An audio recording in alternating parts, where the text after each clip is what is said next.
A gente cresceu vendo televisão. De alguma forma, a TV brasileira faz parte da nossa vida. Seja com boas lembranças de programas infantis da nossa época, seja por reportagens impactantes, ou até pelo jeito que ela contou e continua contando histórias da ficção ou da realidade. E hoje vamos ter um vídeo mais que especial falando sobre a incrível evolução da TV brasileira, desde o seu começo até os dias de hoje. Fala, noventistas! Aqui é o Noji e o ano era 1950. O magnata Assis Chateaubriand encafifou que queria trazer a TV pro Brasil, numa época em que existiam pouquíssimas emissoras de TV no mundo. No Brasil, 99% da população nunca tinha visto um televisor de perto. A empreitada de ter uma emissora era caro, arriscado e foi considerado uma maluquice pela maioria das pessoas. Ainda assim, em plena segunda-feira, dia 18 de setembro de 1950, entrou no ar pela primeira vez a PRF3 TV, a TV Tupi de São Paulo. Esse dia histórico e também muitos outros do início da TV brasileira não tem registro em vídeo, só fotos, por um motivo bem curioso. No começo, tudo na televisão era ao vivo o tempo todo. Chega a ser surreal imaginar um negócio desse hoje em dia, uma emissora que é ao vivo o tempo todo, desde os programas de auditório até as novelas. Nessa primeira transmissão, Lima Duarte estava lá e conta que a empolgação do Assis Chateaubriand causou o primeiro prejuízo da história da TV brasileira. Eu estava lá no estúdio na hora da inauguração, quando Chateaubriand quebrou a champanhe na câmera. Quebrou a champanhe e a câmera.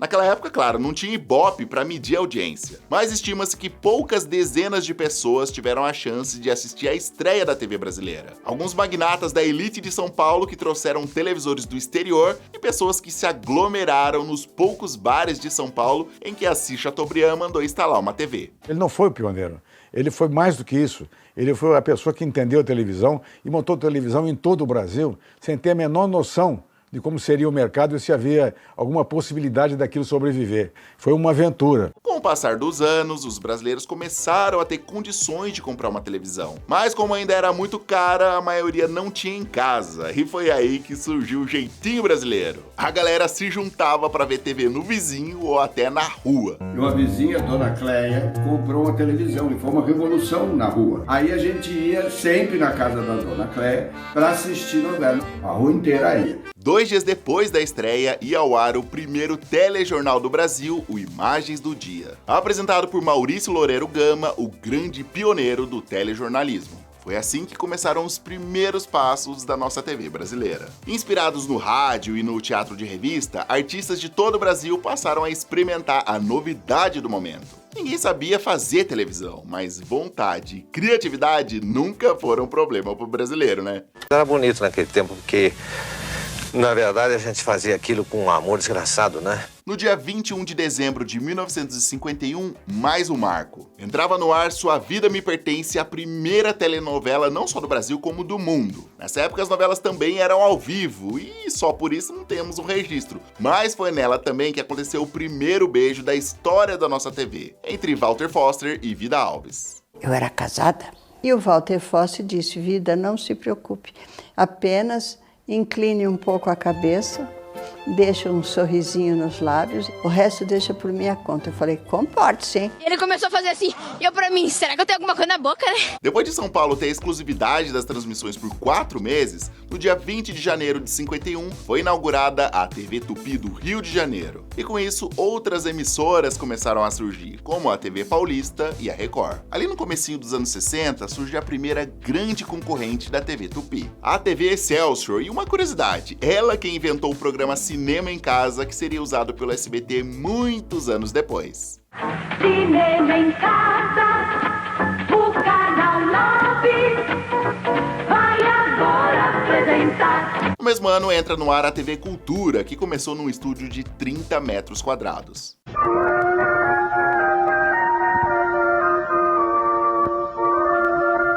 No dia 13 de maio de 67, era inaugurada a TV Bandeirantes pela família Saad, considerada a primeira emissora a ter instalações planejadas para televisão. E foi aí o embrião do que se tornaria a Rede Bandeirantes de televisão no futuro. Essa televisão nasceu para cumprir sua missão em divertir, informar e orientar o povo. A TV Bandeirantes abriu hoje suas portas a todos. Lá durante as primeiras transmissões da TV Tupi, a Rádio Globo, que já existia desde os anos 40, já tentava uma concessão para ser também uma emissora de TV. Além da parte burocrática, eles queriam fazer algo diferente de tudo que existia, maior e mais moderno, e isso levou 15 anos. Foi assim que no dia 26 de abril de 65, entrava no ar pela primeira vez a Rede Globo. Ela foi toda projetada para ser realmente uma coisa moderna. Quando ela entrou no ar em 65, era aquilo mais moderno que tinha no Brasil. Agora, olha que curioso, o primeiro programa da Globo que foi ao ar foi um programa infantil chamado Unidunité. Ironicamente, quase 60 anos depois, hoje em dia a Globo não exibe nenhum programa infantil na sua grade. Olha aí como as coisas mudam. Novos desenhos animados de Pernalonga, o Coelho Maluco. A Rede Globo é assim. Vive pensando em você. Jovem de hoje, homem de amanhã, para estar sempre a seu lado. Faz tempo. Outro papel muito importante da TV foi o registro de como as coisas eram e aconteciam no Brasil. Você pegar uma novela antiga, sei lá, de 20 anos atrás, você vai saber como era o Brasil há 20 anos atrás. Como as pessoas se vestiam, como falavam, qual era o assunto principal que queriam dizer, quais são as críticas que vão ser feitas, tá tudo ali.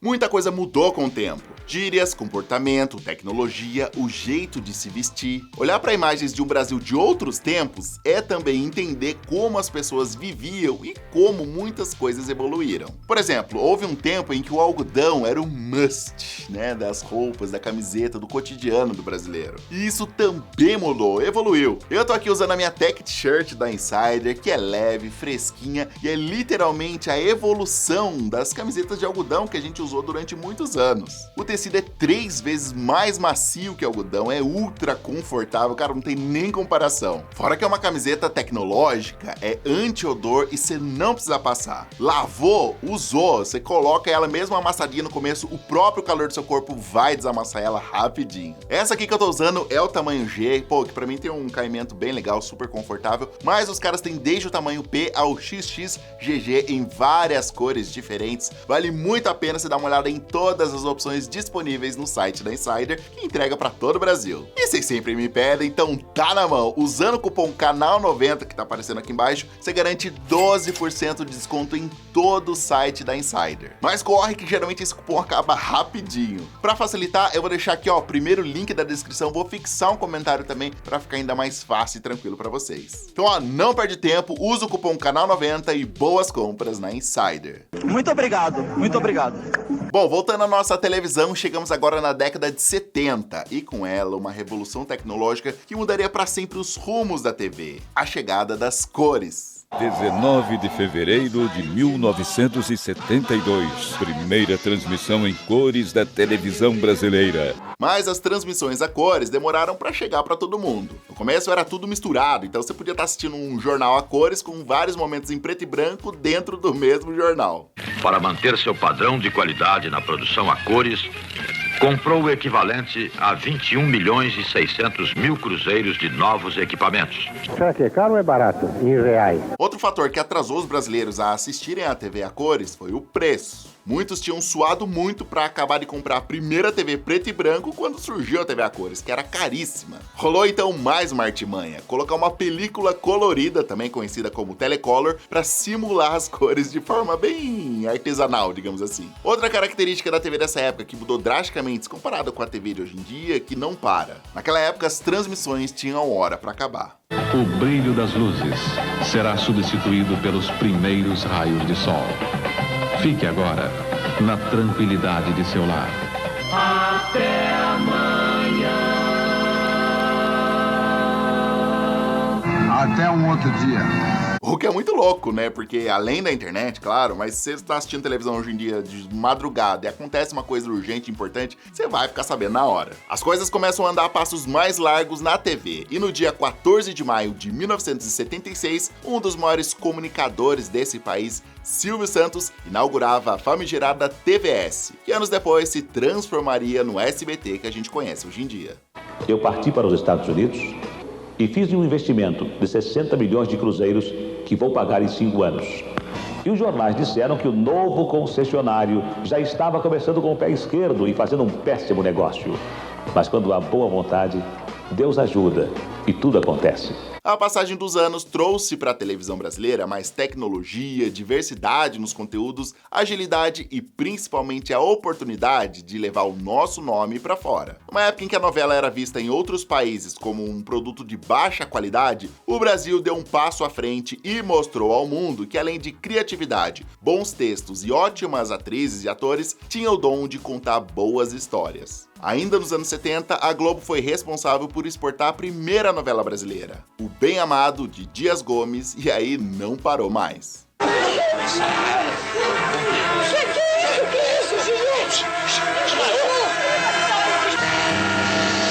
Com o tempo, o mundo reconheceu a qualidade indiscutível da dramaturgia brasileira, que passou a viajar cada vez mais longe. Algumas novelas foram exportadas para mais de 100 países, um feito que nenhuma outra nação chegou perto de conseguir. Quem matou Odete Reutemann? Eu e o Bruno. A gente chegou de Itaipava no dia do crime. Não é à toa que muitas cenas de novelas antigas estão até hoje bem fresquinhas na nossa cabeça, por mais inusitadas que elas sejam. À vontade. É um prazer.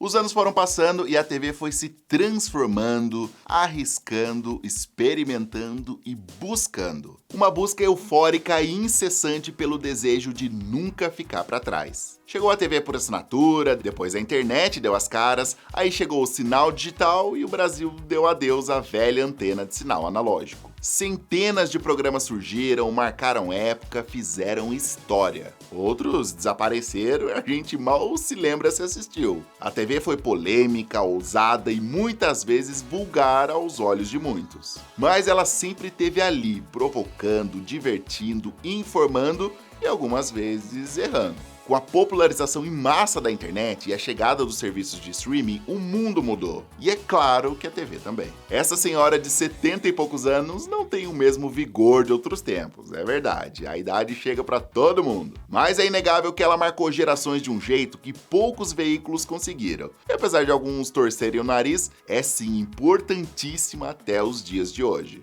Mas qual será o futuro da TV?